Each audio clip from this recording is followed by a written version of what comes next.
बहुत समय पहले एक सुंदर और विशाल साम्राज्य था जो हरी भरी पहाड़ियों से घिरा हुआ था। इस साम्राज्य के राजा और रानी बहुत दयालु और प्रजा हितैषी थे। उनकी प्रजा उन्हें बहुत सम्मान देती थी।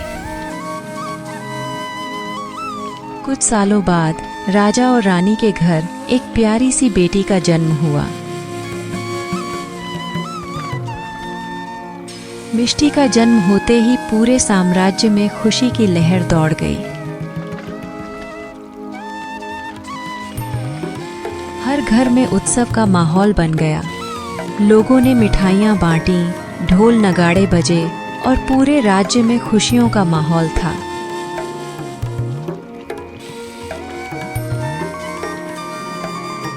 धीरे धीरे एक साल बीत गया और यह दिन मिष्टी के पहले जन्मदिन के रूप में आया। राजा और रानी ने इस अवसर पर भव्य आयोजन किया। दूर दूर से लोग इस समारोह में शामिल होने आए। भव्य महल को रंग बिरंगी रोशनी और फूलों से सजाया गया। रसोई में तरह तरह के व्यंजन तैयार हो रहे थे। मिष्टी को एक सुंदर लाल रंग की फ्रॉक पहनाई गई जिसमें वह किसी अप्सरा से कम नहीं लग रही थी। सभी लोग उसे देख मंत्रमुग्ध हो गए और ढेरों उपहार लाए। लेकिन राजा और रानी ने अपनी बेटी के लिए एक खास उपहार चुना, जादुई जूते। ये जूते न केवल सुंदर थे बल्कि मिष्टी की रक्षा भी करते थे। इन जूतों की खासियत यह थी कि वे समय के साथ मिष्टी के पैरों के हिसाब से बढ़ते रहते थे। समारोह समाप्त हुआ और कुछ दिन बाद राजा और रानी ने मिष्टी को अपने साम्राज्य की सैर कराने का विचार किया। रानी ने मिष्टी को जादुई जूते पहनाए ताकि हर समय उसकी रक्षा हो सके। मिष्टी अपने पिता के साथ स्वर्णिम बग्घी में बैठकर राजमहल से बाहर निकली।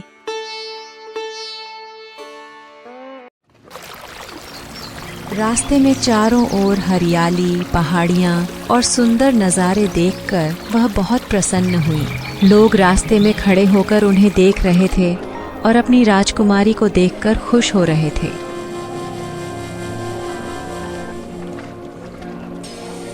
घूमने के बाद जब वे महल लौटे तो रानी ने मिष्टी के थके हुए चेहरे को देखा और उसे प्यार से गले लगाया।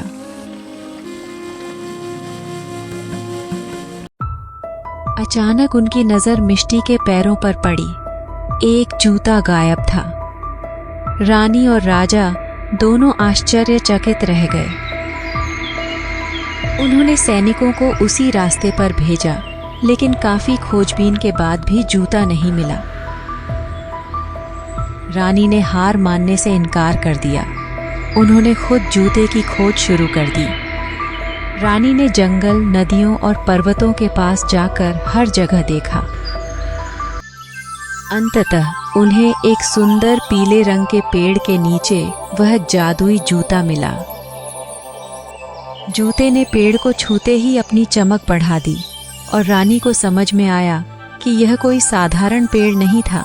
इस पेड़ में भी जादुई शक्ति थी और यह मिष्टी को किसी अनहोनी से बचाने के लिए जूते को अपने पास सुरक्षित रख रहा था।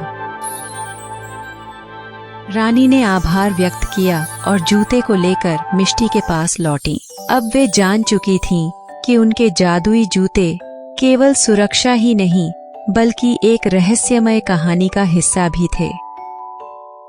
राजा और रानी ने मिष्टी को और भी सुरक्षा का ध्यान रखा और उसे समझाया कि जादू, प्रेम और साहस ही किसी राजा या राजकुमारी को महान बनाते हैं। मिष्टी ने अपने जूते को और संभाल कर रखने का वचन दिया और इस प्रकार कहानी का अंत हुआ। मिष्टी और उसके जादुई जूतों की यह कथा पूरे साम्राज्य में प्रसिद्ध हो गई।